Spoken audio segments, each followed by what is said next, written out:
Oyi, siz mening hayotimni barbod qildingiz. Qayerga o'qishimni siz hal qildingiz. Qaysi kasbni tanlashimni siz belgiladingiz. Kimga uylanishimni siz hal qildingiz. Endi esa qarang, men orzu qilgan hayotga ega emasman. Men xohlagan kasbga ega emasman. Oilam parchalangan. Men o'zimniki bo'lmagan hayotni yashashga urinib, yillarimni yo'qotdim. Nega men uchun yo'lni siz tanladingiz? Bizning atrofimizda shunga o'xshash hikoyalar naqadar ko'p. Bir kuni ortiga qarab, men qachon yo'nalishimni yo'qotdim deb so'raydigan odamlar naqadar ko'p. Kimdir ota-onasini ayblaydi, kimdir sharoitni ayblaydi, kimdir jamiyatni ayblaydi. Lekin bugun biz shoshilib hukm chiqarmaymiz. Chunki hayotimizga ta'sir qiladigan ko'pchilik insonlar buni yaxshi niyat bilan qiladi. Ota-onalar farzandlarini himoya qilishni istaydilar. Ular farzandlarining xavfsiz va barqaror kelajakka ega bo'lishini xohlaydilar. Ammo har bir inson javob berishi kerak bo'lgan bir savol bor. Hayotimning kompasini kim ushlab turibdi? Har qanday buyuk sayohat bitta qarordan boshlanadi. Oddiy yo'lovchi bo'lishdan voz kechish va haqiqiy sayohatchiga aylanish qarori. Muvaffaqiyatdan buyuklik sari sayohatiga xush kelibsiz. Bu shunchaki videolar to'plami emas, bu o'zgarish sayohati. Tasavvur qiling, biz to'qqa ko'tarilyapmiz. Avvalida hech kim butun yo'lni ko'ra olmaydi. Yo'lda yashirin burilishlar bor, qiyin qoyalar bor. Oldinda esa yangi kashfiyotlar kutmoqda, ammo har bir qadam bizni o'zgartiradi. Bu sayohat davomida siz yangi kashfiyotlar qilasiz, sinovlarga duch kelasiz, mustahkam shaxsni shakllantiradigan fazilatlarni ko'rib borasiz. Birinchi bobda biz muhim haqiqatni kashf qildik. Yutuqlarni qurishdan oldin, muvaffaqiyatni qurishdan oldin o'sha muvaffaqiyatni ko'tara oladigan insonni qurishimiz kerak. Birinchi kashfiyot poydevor. Har qanday mustahkam hayot mustahkam poydevorga muhtoj. Agar birinchi bobni o'tkazib yuborgan bo'lsangiz, avval o'sha yerdan boshlang. Chunki har qanday sayohat birinchi qadamdan boshlanadi. Keyingi kashfiyot. Ammo poydevorning o'zi yetarli emas. Bino qurilishi kerak, sayohatchiga yo'l kerak. Insonga esa qayerga borishini tanlashga yordam beradigan narsa kerak. Bu kompasdir.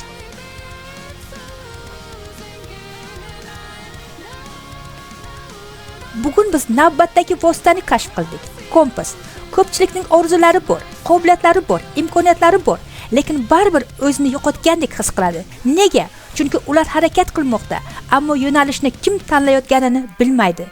Ikki sayohatchini tasavvur qiling. Birinchisi doimo boshqalar uning o'rniga yo'l tanlashini kutadi. Boshqalar chapga burilsa, u ham chapga buriladi. Boshqalar to'xtasa, u ham to'xtaydi. U hayotining yo'nalishini vaziyatlar va boshqalarning fikri belgilashiga yo'l qo'yadi. Ikkinchi sayohatchi esa tajribali yo'lboshchilarni tinglaydi. Boshqalardan o'zgaradi, ammo xaritani ham o'rganadi, o'zini tushunadi va o'z yo'lini mas'uliyat bilan tanlaydi. Farq biri tinglab, ikkinchisi tinglamasligida emas, farq mas'uliyatdadir. Mustahkam shaxsiyatning ikkinchi g'ishti bu shaxsiy yetakchilikdir. O'z hayotingizning yetakchisi bo'lishni o'rganishingiz lozim. Bu nimani anglatadi? Bu ota-onani rad etish degani emas. Bu maslahatlarga quloq solmaslik degani emas. Bu xohlaganingni qilish degani ham emas. Bu shunday degani, men tinglayman, men o'rganaman, men donolik izlayman, ammo qarorlarim uchun o'zim mas'uliyat olaman. Nega bu hamma narsani o'zgartiradi? Inson o'z hayotiga yetakchilik qilishni o'rganganda ajoyib narsa sodir bo'ladi. U haqiqatan kim ekaniga mos qarorlarni qabul qila boshlaydi. Bir yosh inson kasb tanlayotganini tasavvur qiling. Biri faqat boshqalar kutgani uchun kasb tanlaydi.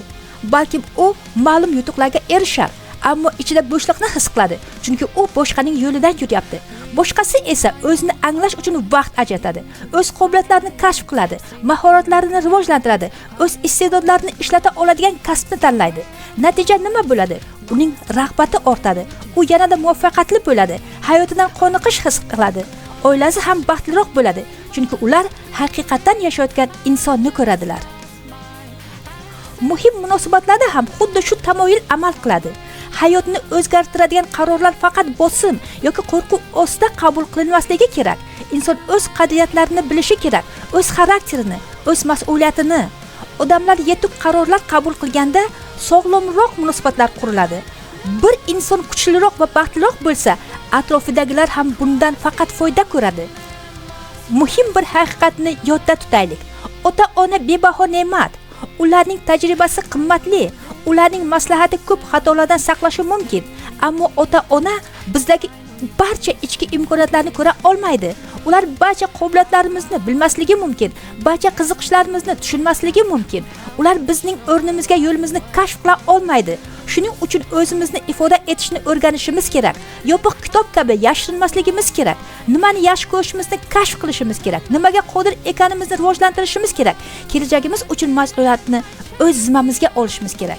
Agar bu sayohatni yanada chuqurroq davom ettirmoqchi bo'lsangiz, ikkinchi bobning o'zgarish kundaligini to'ldiring. Savollarga javob yozing, vazifani bajaring va o'zingizni qadamma-qadam qurishda davom eting. Kompas Challenge sayohatchi vazifasi 2. Yo'nalishingizni toping. Keyingi 7 kun davomida ushbu savollarga javob bering. Hayotimda qaysi qarorlarni boshqalar qabul qilishga yo'l qo'ydim? Qaysi qobiliyatlarim va qiziqishlarimni hali kashf qilishim kerak? Hayotimning qaysi sohasida ko'proq mas'uliyat olishim kerak? Kompas testi. O'zingizni baholang 1 dan 5 balgacha. Men o'z kuchli tomonlarimni bilaman. Men nimalarga qiziqishimni bilaman. Men maslahatlarni tinglayman va shu bilan birga mas'uliyatli qaror qabul qila olaman. Men kelajagim uchun mas'uliyatni o'z zimmamga olaman. Sayohat rivoji. Poydevor kashf qilindi. Kompas kashf qilindi. Keyingi kashfiyot hali yashirin. Har bir inson o'z hayotini qurmoqda. Gap hayotingiz shakllanadimi yoki yo'qmi? Bunda emas. Albatta shakllanadi. Gap shundaki, kim uni shakllantiryapti? Siz boshqalar tanlagan har bir yo'ldan shunchaki ergashyapsizmi yoki to'g'ri yo'nalishni tanlay oladigan mas'uliyatli sayohatchiga aylanyapsizmi? Lekin to'g'ri manzilni tanlashdan oldin yana bir muhim savolga javob berishingiz kerak. Siz haqiqatan o'zingizni bilasizmi? Bu keyingi kashfiyotdir. U hali oldinda. Agar birinchi bobni ko'rmagan bo'lsangiz, avval poydevoringizni quring. Kanalga obuna bo'ling va bu sohatni biz bilan birga davom ettiring. Qadamma-qadam muvaffaqiyatdan buyuklik sari yo'l oldik.